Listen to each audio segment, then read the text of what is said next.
My name is Matt, and I'll be the moderator for today's call. All lines will be muted during this presentation portion of the call with an opportunity for questions and answers at the end. If you would like to ask a question, please press star one on your telephone keypad. I'll now have to pass the conference over to our host, Andrew Somberg, Vice President of Investor Relations and Treasury. Andrew, please go ahead.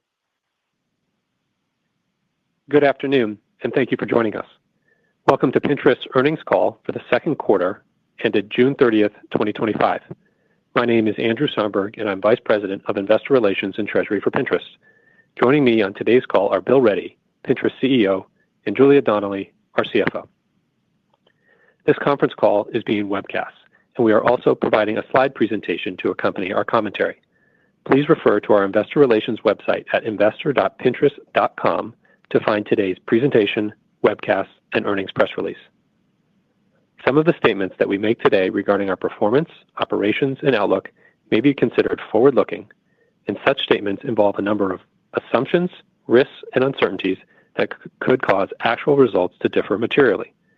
In addition, our results, trends, and outlook for Q3 2025 and beyond are preliminary and are not an assurance of future performance.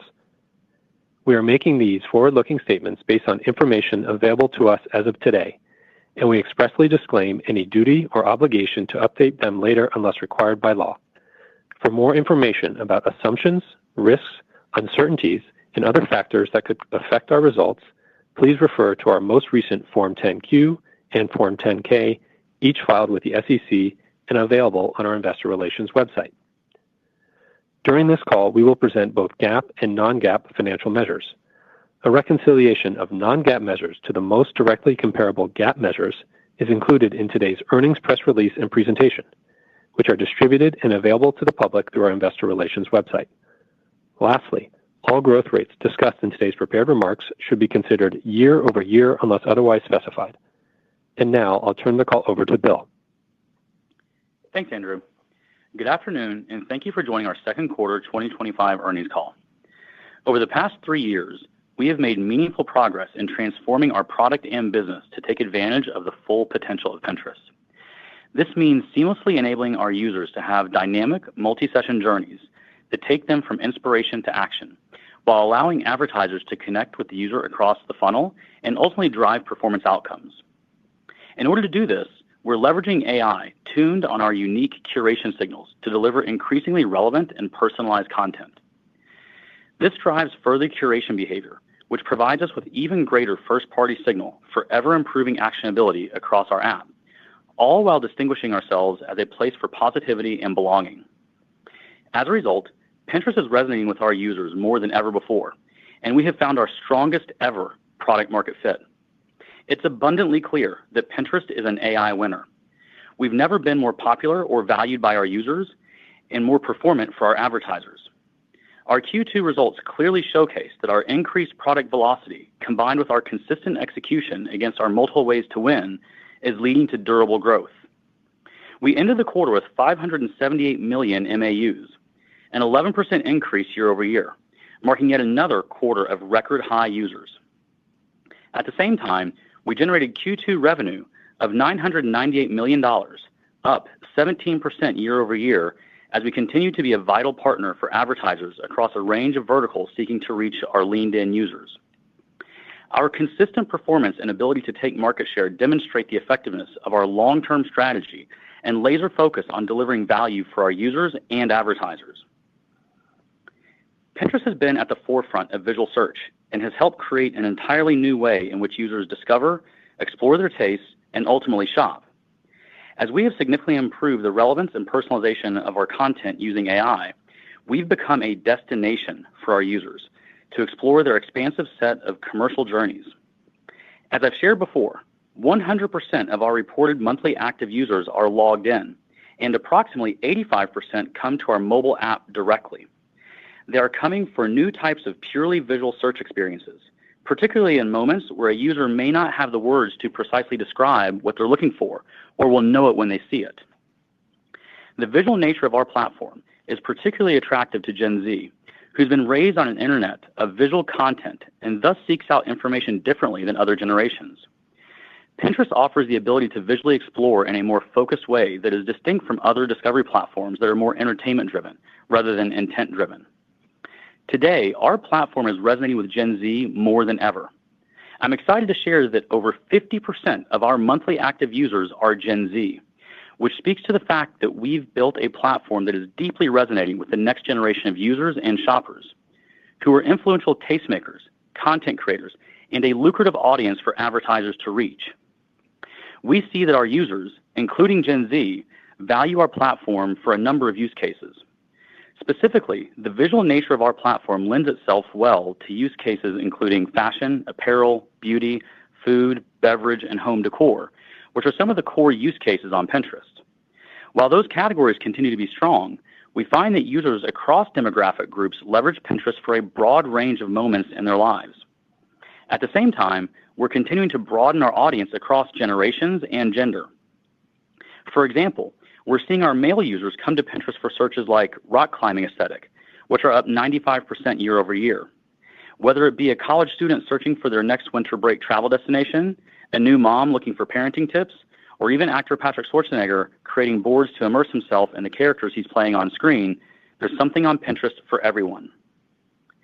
As users come to Pinterest for a wide set of use cases to enrich their lives, we gain rich first-party human curation signal at large scale as they find inspiration, curate their tastes, make product associations, and ultimately take action.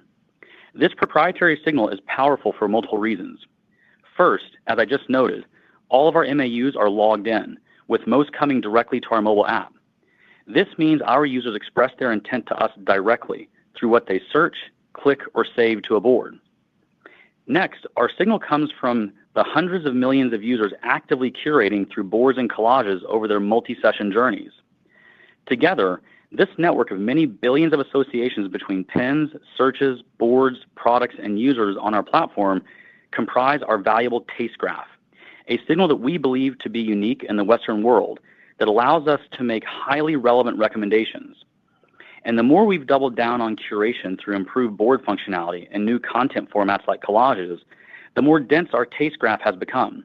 In fact, as I've mentioned in previous quarters, our taste graph has grown over 75% over the last 2 years. And finally, because so much planning and saving activity happens on Pinterest, which is often a leading indicator of purchase intent, our signal provides valuable forward-looking insight.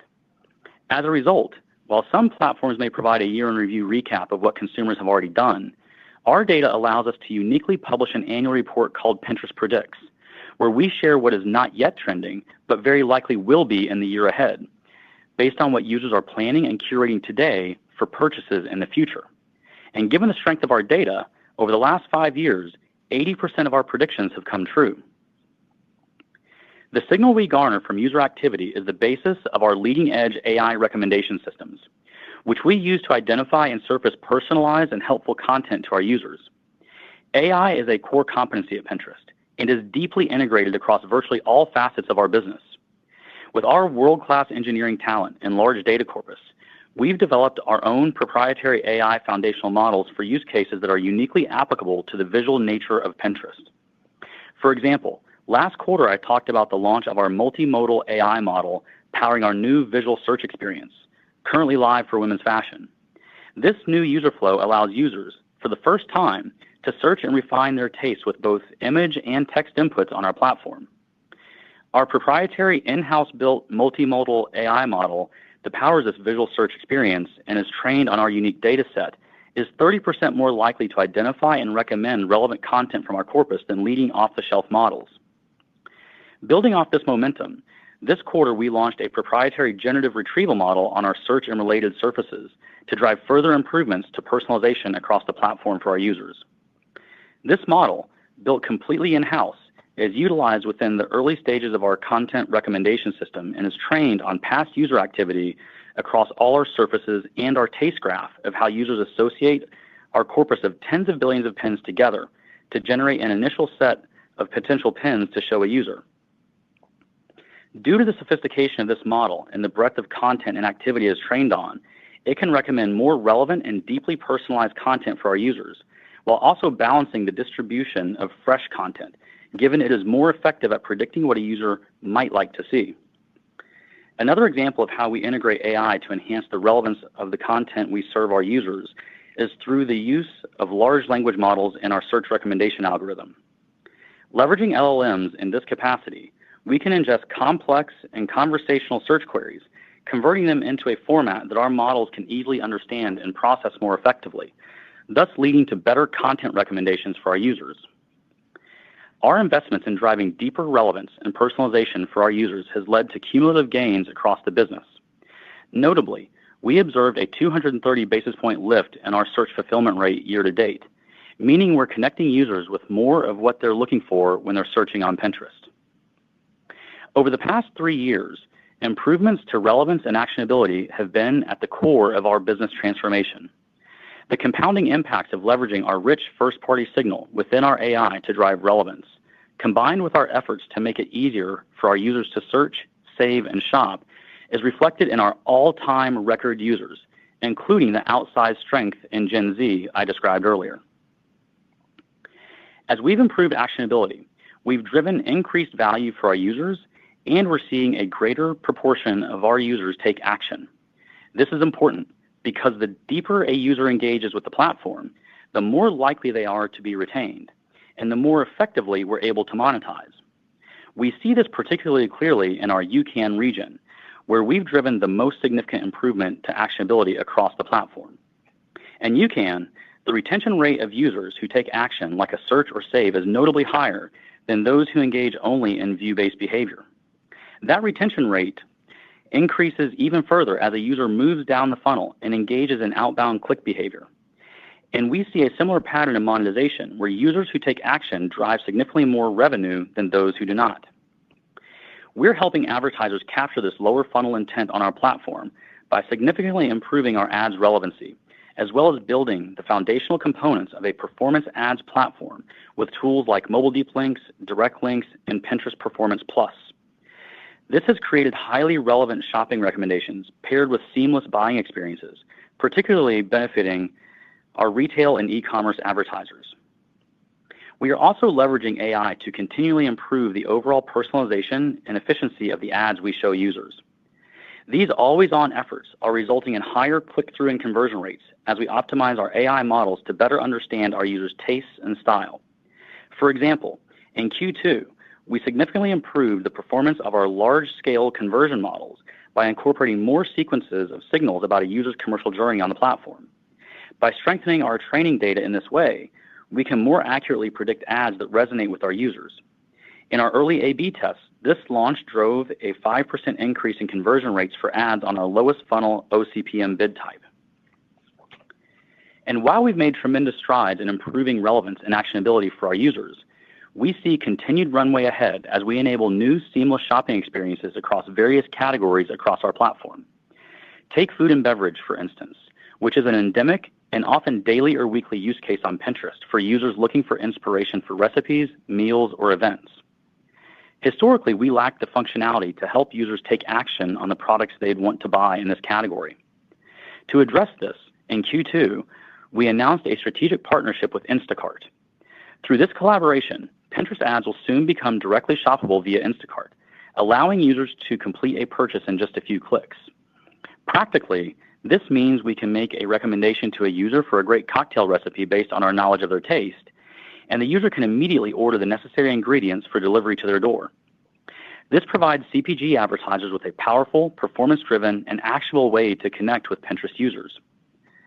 The partnership also empowers brands advertising on Pinterest to leverage Instacart's rich first-party retail purchase data to effectively reach high-intent shoppers. We also anticipate rolling out additional add-to-cart and buying functionality for CPG advertisers in the coming months, which will further enable products to be purchased directly on partner retailer websites.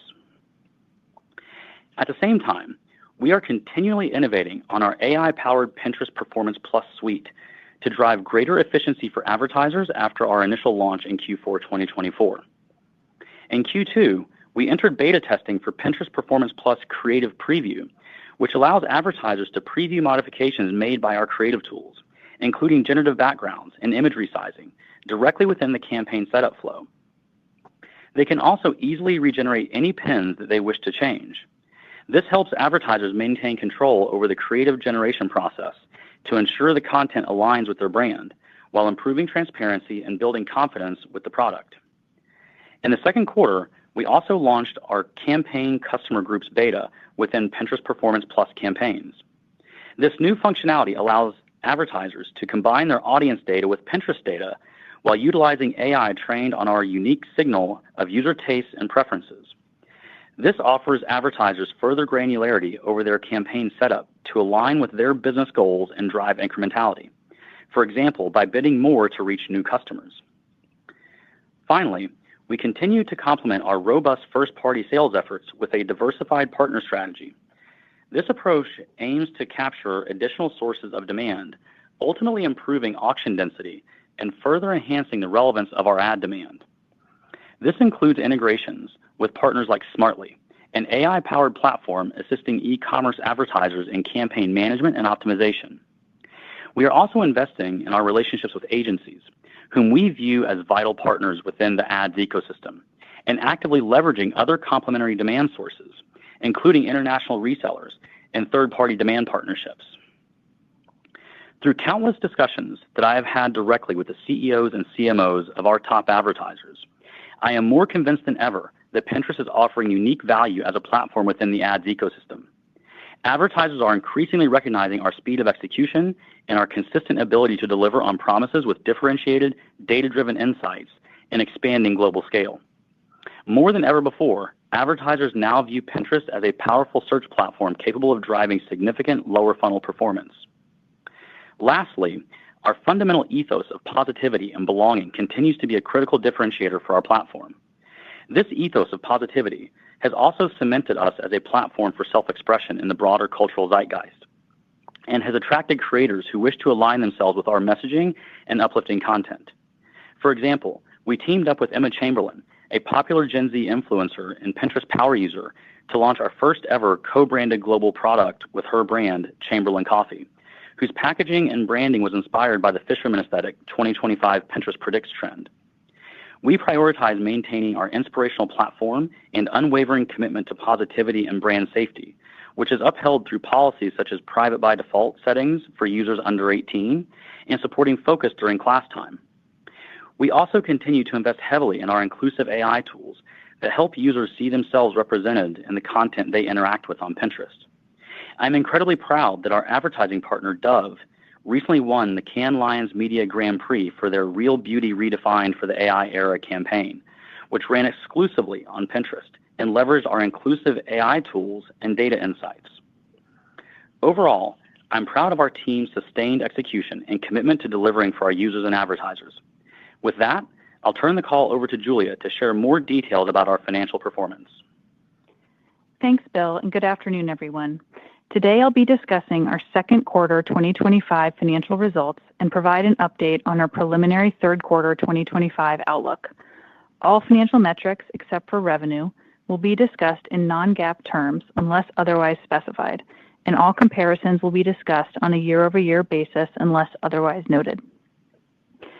As evident by our results this quarter, we're continuing to execute on our multiple ways to win, which are growing users, deepening engagement while simultaneously increasing ad load with relevant ads as content, driving performance for advertisers with lower funnel product innovations, and complementing our first-party business with new sources of demand.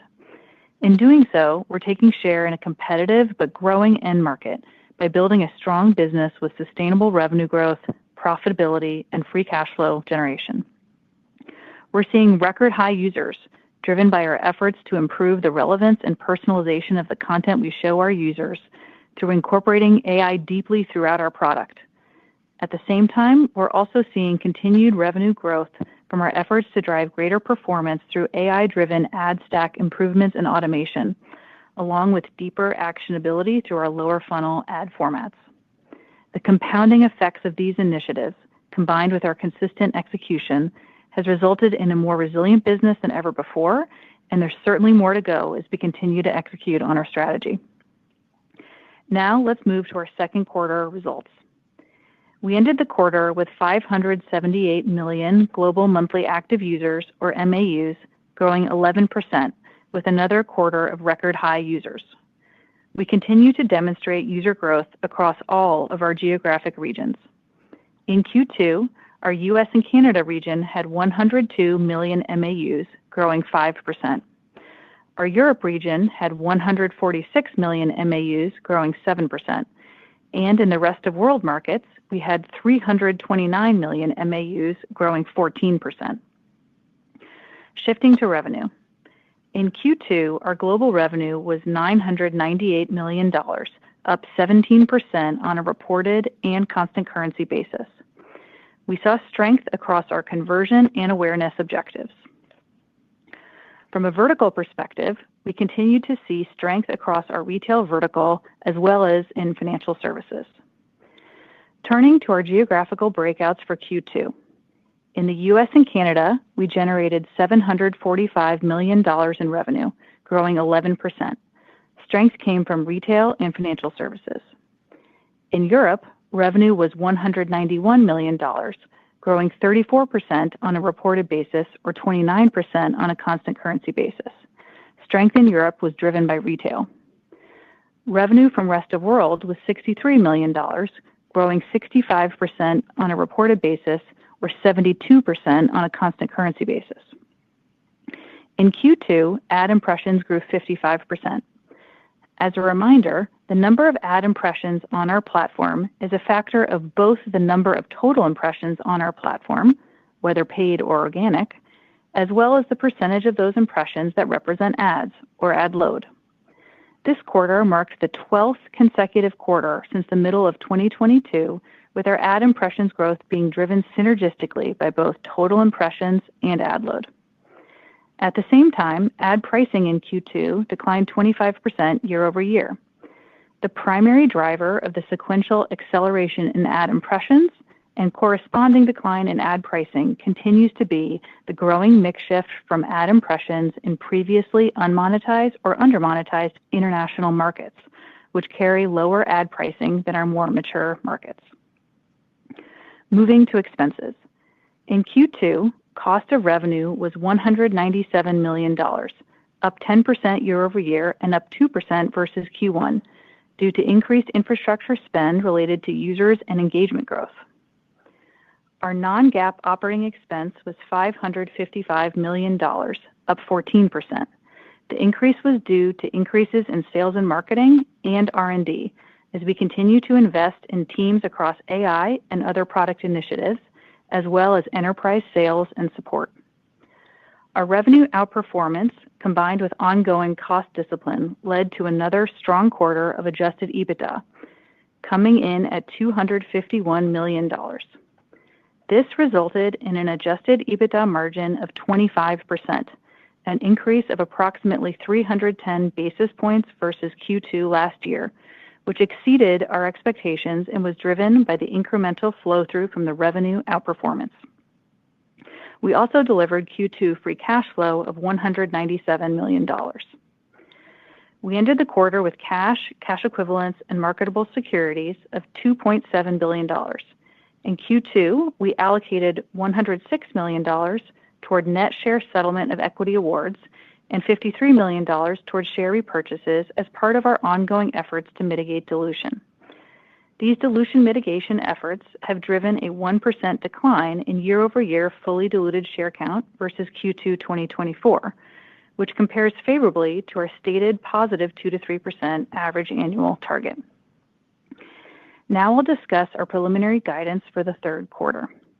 We expect Q3 revenue to be in the range of $1,033 million to $1,053 million, representing 15% to 17% growth year over year. Our guidance assumes the impact of foreign exchange to be approximately 1 point of tailwind based on current spot rates. Moving down the P&L, we expect Q3 2025 adjusted EBITDA to be in the range of $282 million to $302 million. We anticipate Q3 2025 year-over-year leverage on non-GAAP cost of revenue to be approximately half of what we delivered in Q2 2025.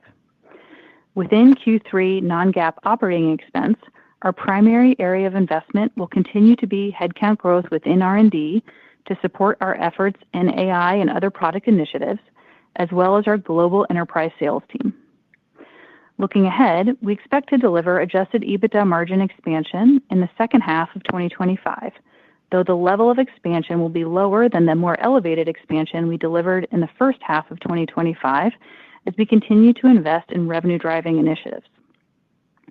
In closing, I'm proud of our team for yet another strong quarter of results as we execute against our strategic plans.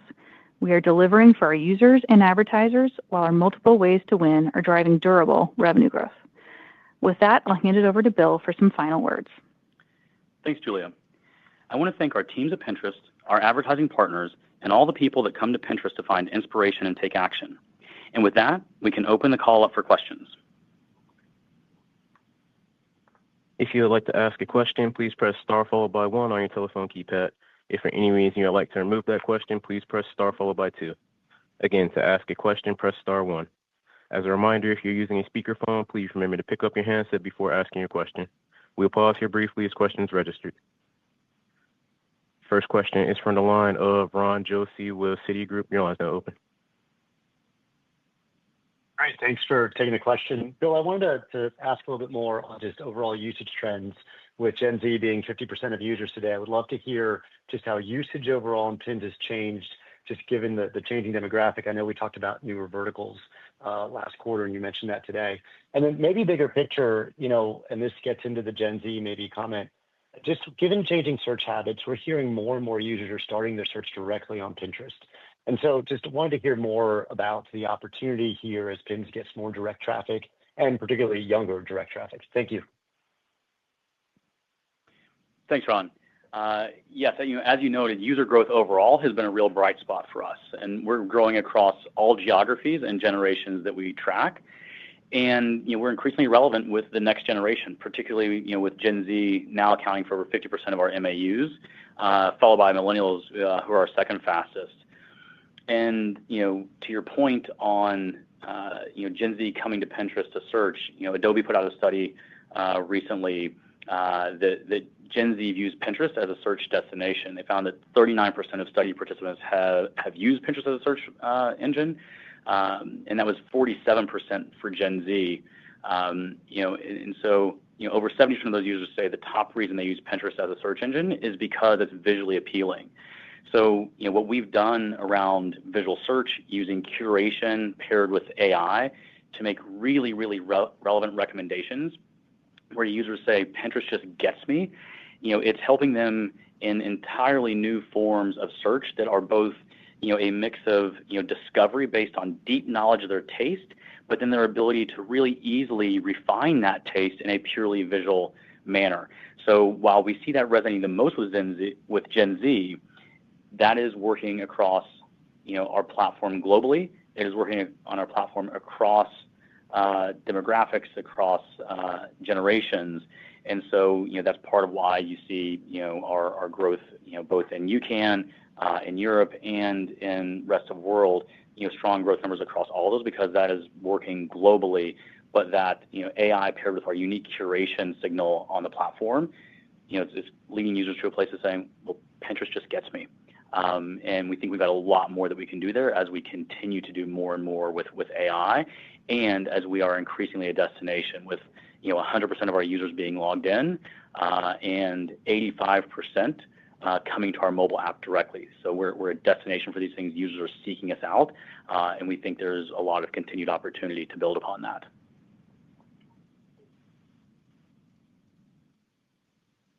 Thank you for your question. Next question is from the line of Eric Sheridan with Goldman Sachs. Your line is now open. Thanks so much for taking the questions. Bill, there's been a lot of volatility year to date in the broader macro environment. How would you characterize the current demand state for digital ads broadly, and how are you thinking about the potential for volatility in either direction or nuance around budgets as we progress deeper into the year? Thanks. Thanks, Eric. Just broadly speaking, I'd say, as you look at our over delivery on revenue in Q2, we saw a bit more constructive environment than what we had expected and many others expected at the time of our last call. But I'll turn it over to Julie to give some more insights and thoughts as to how we're seeing that going forward.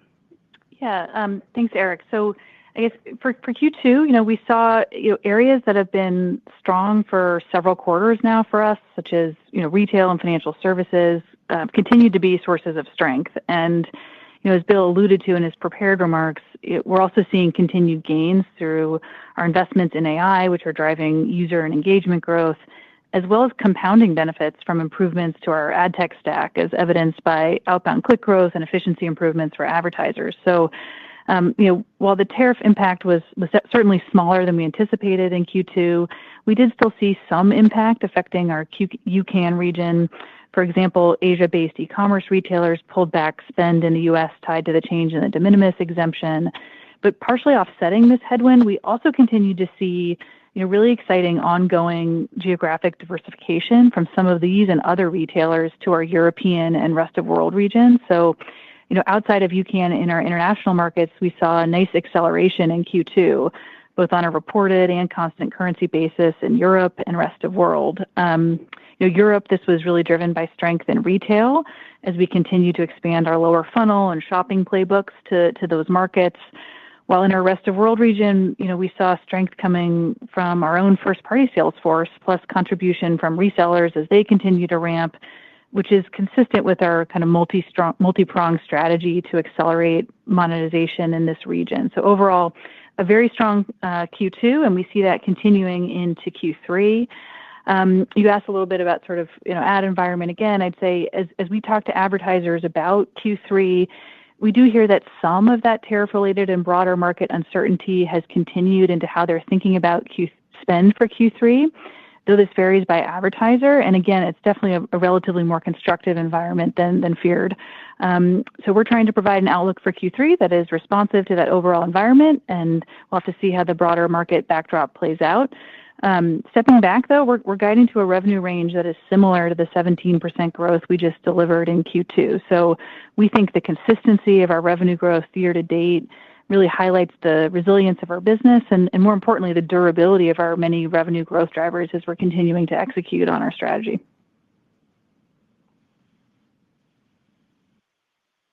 Thank you for your question. Next question is from the line of Doug Anmuth with JPMorgan. Your line is now open.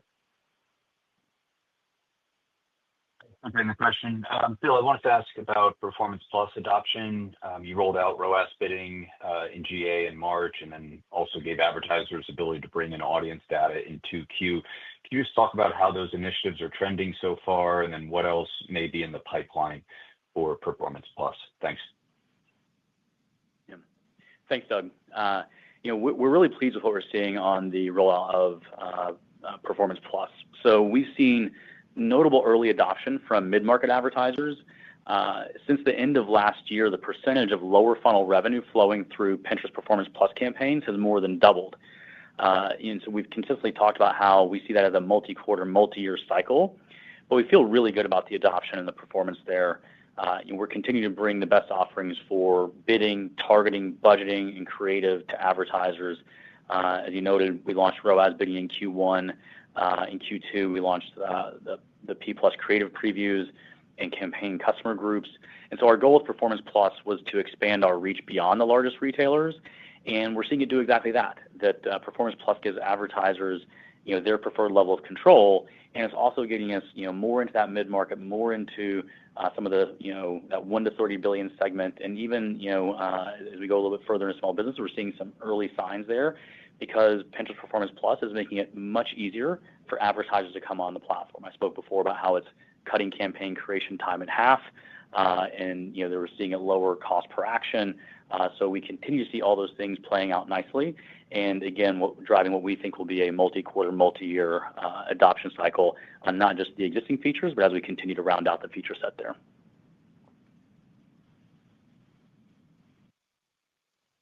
Thank you for your question. Next question is from the line of Justin Patterson with KeyCorp. Your line is now open.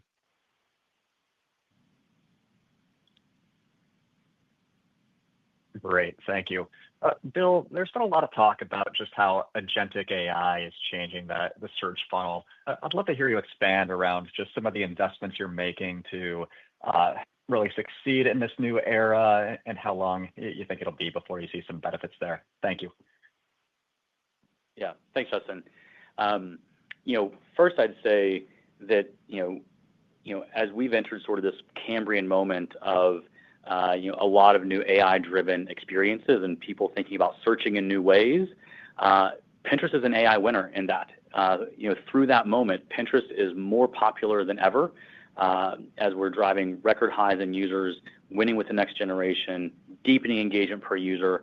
And at the core of that is that we've really made AI central to everything that we're doing. While we don't talk about it this way, Pinterest has effectively become an AI-enabled shopping assistant. And we don't talk about it that way because it's not how our users think of it. But when users say things like, Pinterest just gets me, it's because they can open the app and the app's going to make recommendations to them proactively on things that they're really interested in, that align with their taste and their style, the way that a really great personal shopping assistant would.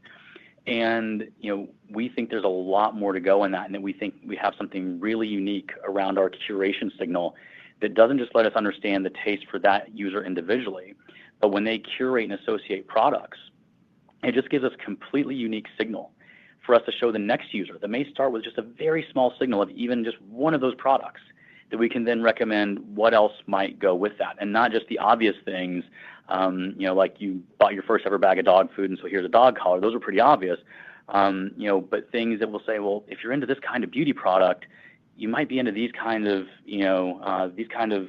sort of yoga apparel or those kinds of things, and really unique associations that are going to resonate with that user. And to your question on agentic, I think this notion of an agent just, going and buying all the things for you without you doing anything, I think that's going to be a very, very long cycle for that to play out, both in terms of how the users think about it, where the users aren't going to be, ready to just let something go run off and do everything for them, save for maybe some very utilitarian journeys. But if we look at what's happening on our platform already, we're able to take the user much further down that shopping journey, assisting them. As I mentioned with the relevance of our recommendations, that's effectively taking the user much further down the shopping journey without them having to do the work. And so we see really great early signs of that, and we think there's a lot more that we're going to be able to do there that we will focus on in a very user-centric way that meets the user where they are, but with AI and LLMs and agentic capabilities deeply embedded in the way that we're doing that. So again, through all of that, as we're going through this Cambrian moment, Pinterest is more popular than ever, and it's because, again, we've made Pinterest into an AI winner and really made it a core competency, both based on what we're able to do through our engineering, but importantly, the completely unique curation signal that we have on our platform. Hope that's helpful. Thank you for your question. Next question is from the line of Mark Shmulik with Bernstein Society General Group. Your line is now open. Yes, thanks. Julia, we've seen strong acceleration in kind of the international business the last few quarters. Can you perhaps help us dimensionalize kind of what's driving that strength between just overall stronger market dynamics and what Pinterest is doing to perhaps close the monetization gap there? And then, Bill, just to follow up on kind of the search question from earlier, appreciate the color on the traction with visual search. I think the last data point we have on search query volume was from the analyst day, but is it reasonable to assume that search volume is kind of growing alongside this changing user mix with more Gen Z users? Thank you. Great. Thanks, Mark. I'll take your first one on international. So, we still think that international is a huge opportunity for us in the medium to long term. In Q2, as you noted, we're pleased with the acceleration we're seeing in our international regions. And we're starting to see that over the last couple of quarters. We are beginning to narrow the gap between UCAN and international ARPU. There's obviously a lot more room to go to further narrow that gap over a multi-year period. But we think the early proof points in Europe, with retail in particular, demonstrate that the success we've seen with lower funnel and performance ad budgets in UCAN can translate well to large markets abroad with the right focus and execution. As a reminder, the monetization and go-to-market approach does vary country by country internationally. So in Western Europe, it's primarily our first-party sales team. Whereas when you get to longer tail international markets, which tend to be in the rest of world region as we report them, it's really a mix of our first-party sales force, reseller partners, which we've been continuing to ramp, and then third-party ad demand through our Google partnership as well. So, These markets are, overall sort of lower TAM and have, ad impressions with lower eCPM in general. And so you're starting to see that affect our overall pricing trends. However, they're really clearly net revenue accretive. And you can see that in the accelerating growth rates really for the past several quarters, and in particular this quarter. So it represents a large opportunity for us going forward as we start to break into and grow more meaningful share in these markets. Yeah, and on your second part of your question, Mark, around visual search and search volume, a couple things that we've commented on. First, as you look at us hitting record levels of users, we continue to see the general trend of deepening engagement per user. And as I've commented on past calls, also it continues to be the case that at the core of that deepening engagement per user is actionability, which is intent-driven experiences. And those intent-driven experiences tend to be search-type experiences. A general way to think about it that we've talked about before is that our platform, in terms of user interaction, is approximately 1/3 home feed and then 2/3 search and related. That 2/3 of search and related is sort of a more purely visual form of search.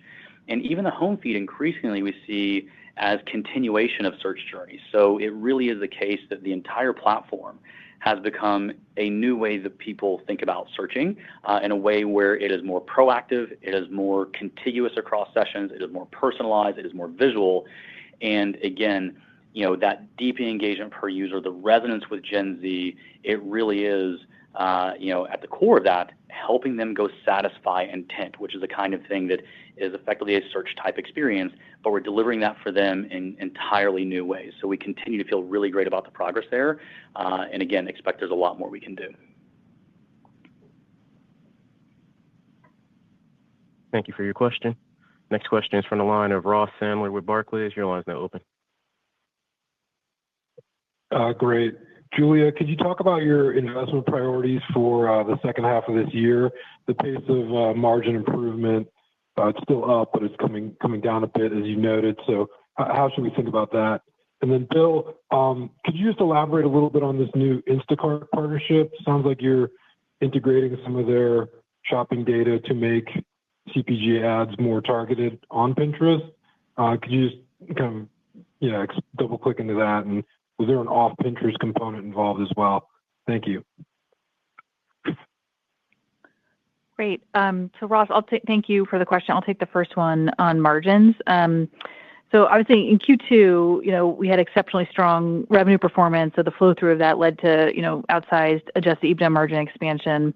And then, for the second half, we talked about in the prepared remarks that we're expecting adjusted EBITDA margin expansion again, but just at a lower level than the elevated expansion than in the first half. But maybe just to give a little bit more color on sort of the areas that we're investing in and how we're seeing that play out. So we're already starting to see the pacing of investments showing up in our expense lines. So our planned investments in R&D are targeted at high value areas that enhance our product, both for users and advertisers.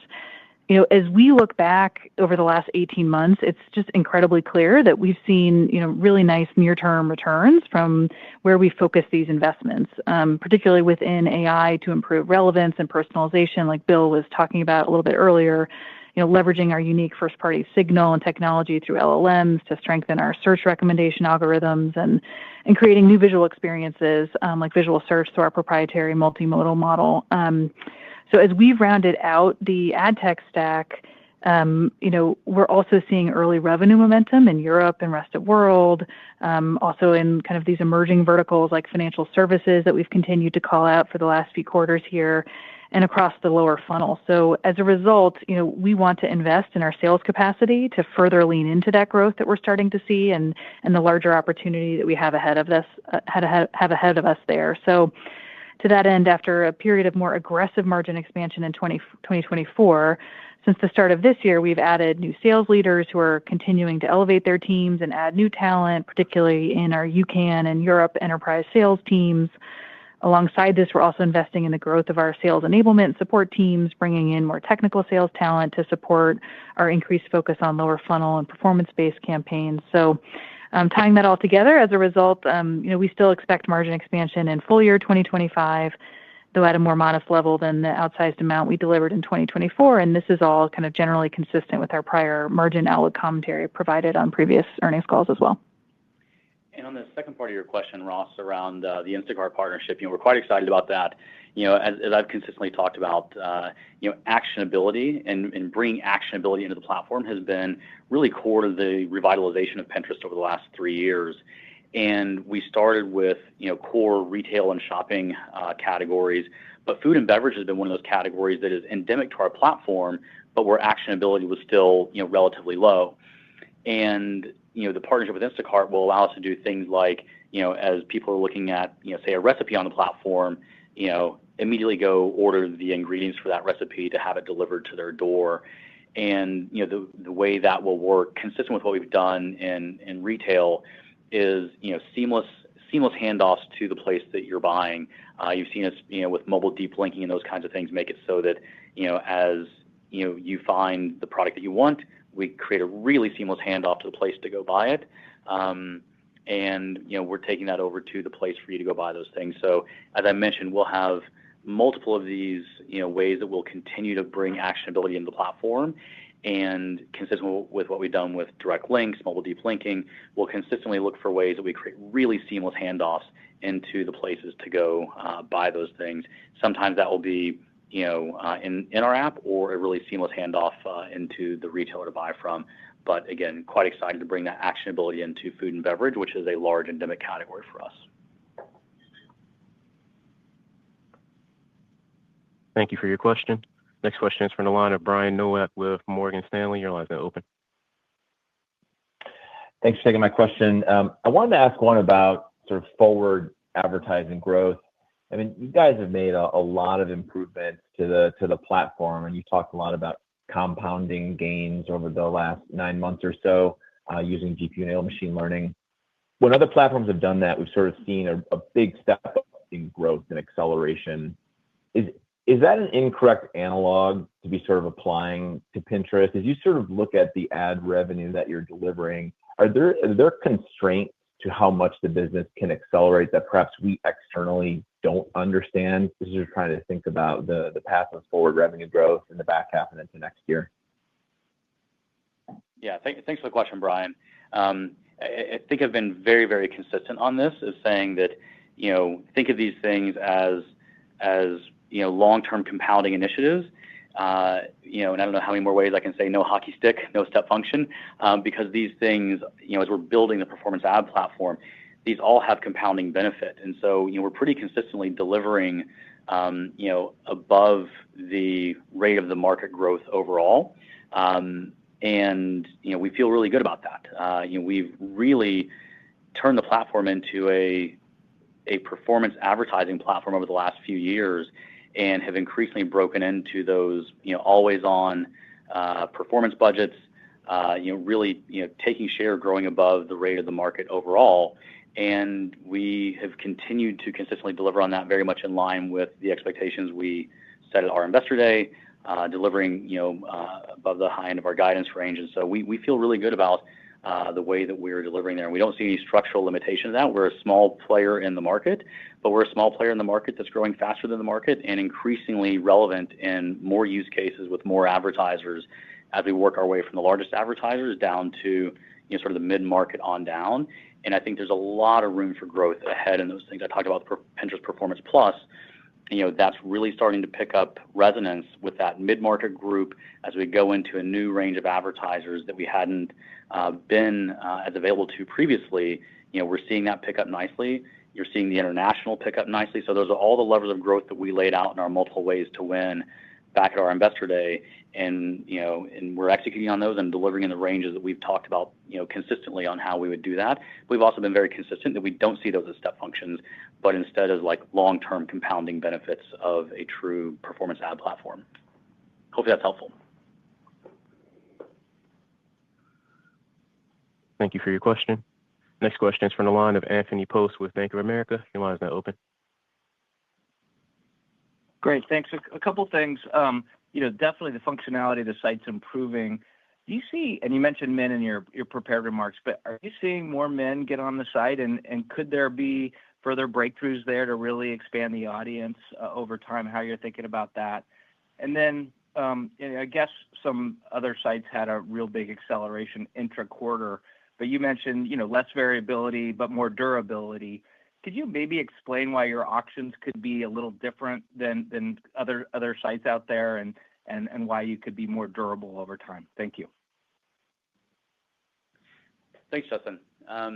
So to your point on broadening use cases, that is absolutely what we see happening on the platform. So we've talked about winning the next generation with Gen Z.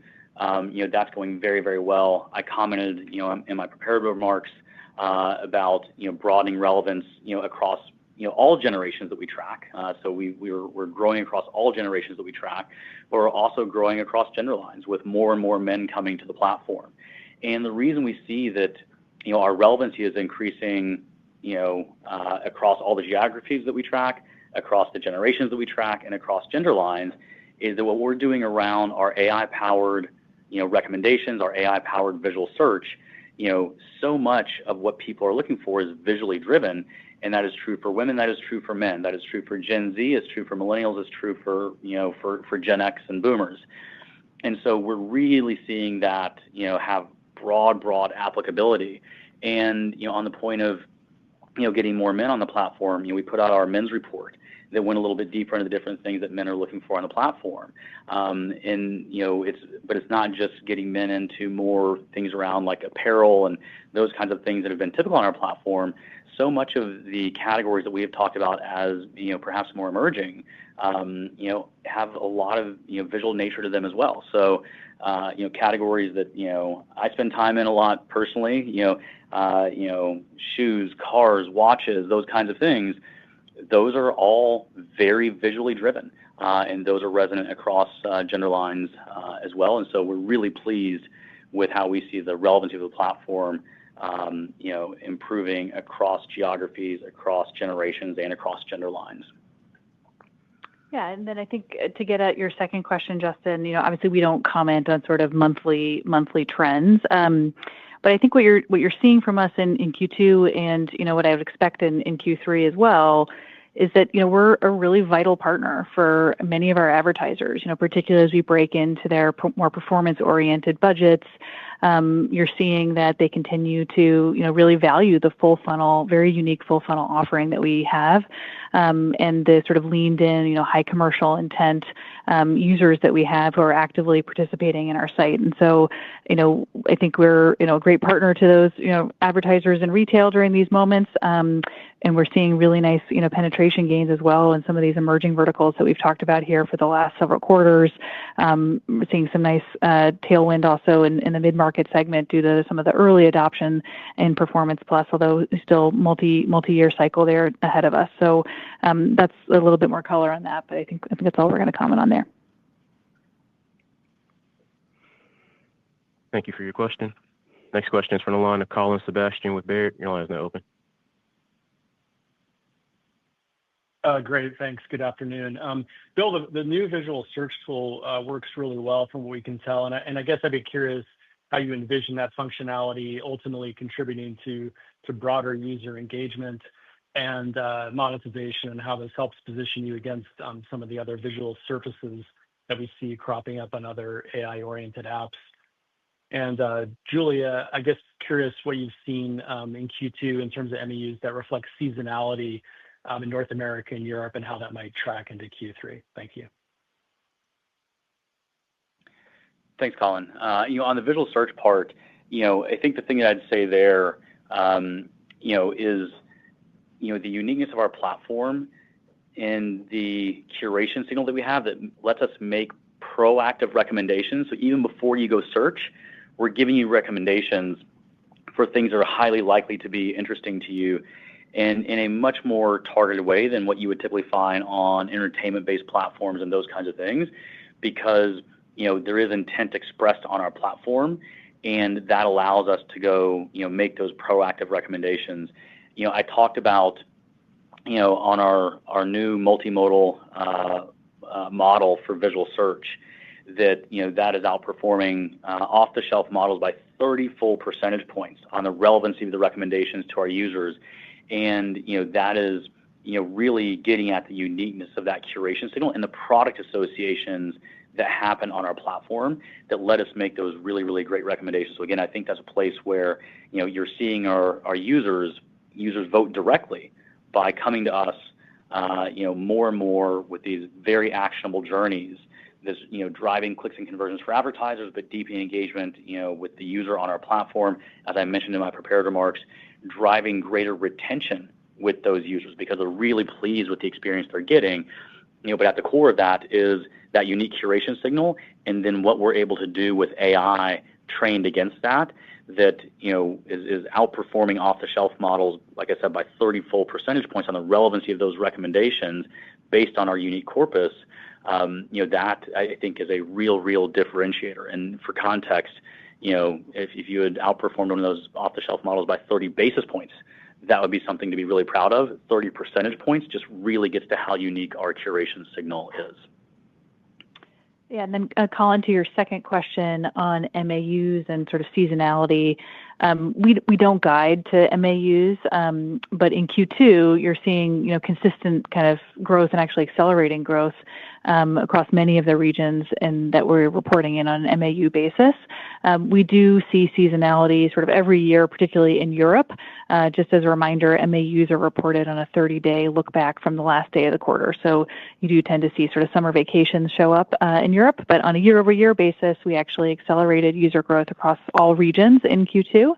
And really happy with kind of what we're seeing there, not just on the user kind of growth side, but also on sort of the various engagement metrics that we're tracking per user. It's really been a bright spot for us as we've been able to drive relevance and personalization through the use of more and more AI, as we were talking about earlier on the call, but also better able to kind of re-engage marginally engaged users. So I think in the prepared remarks, we talked about how in UCAN, as we've been able to drive more and more actionability specifically in UCAN, and we're farthest along there, that we're able to kind of better retain users over time, but also better monetize those users over time. So hopefully that gives you a little bit more color there.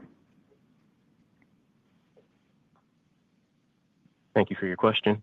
The final question is from the line of John Blackledge with TD Securities. Your line is now open. Great. Thanks. With AI driving so many parts of the business, just curious how PINS is competing for talent, particularly AI talent, given the increasingly competitive market for the AI talent. Thank you. Yeah, thanks for the question, John. What I would say is that I think there's multiple factors involved in how you compete with talent. Money and mission are two of those. I think also having a really great sandbox for great engineers to experiment in is another.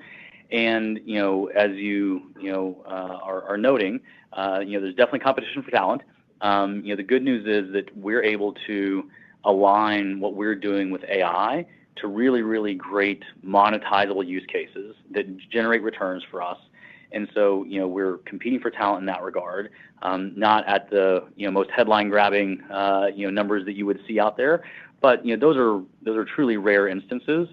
But for more of the folks that are sort of building day to day, we're definitely competing and are able to because of the ROI that we're delivering on our use cases. But that's on the money side of it. The other really big part of that equation is money and mission.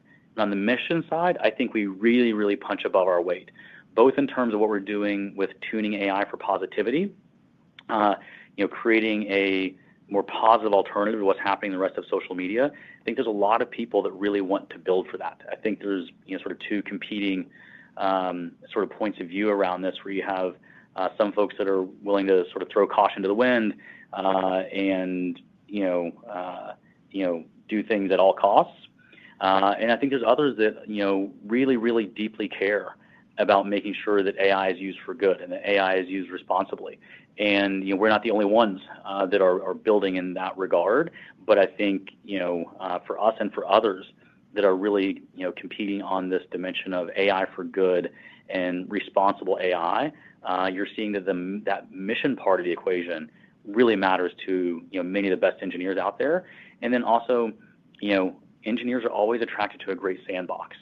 And when you think about what we have with nearly 600 million monthly active users on our platform that are engaging in a totally unique visual search experience, there are just very few sandboxes out there that can bring that to the equation. There are some that are bigger, but there are very few platforms that ever get above 500 million users, particularly with the unique visual journeys, the unique search journeys, and the unique curation signal that we have that's totally unique to us. Well, that makes it a pretty unique sandbox, and we see that really helping us punch above our weight.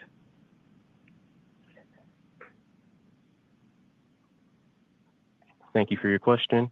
I will now have to hand the call back over to Bill Ready, CEO, for closing remarks. Thanks again to all of you for joining the call and for your questions. We look forward to keeping this dialogue going, and we hope you enjoy the rest of your day. That concludes the conference call. Thank you for your participation. You may now disconnect your line.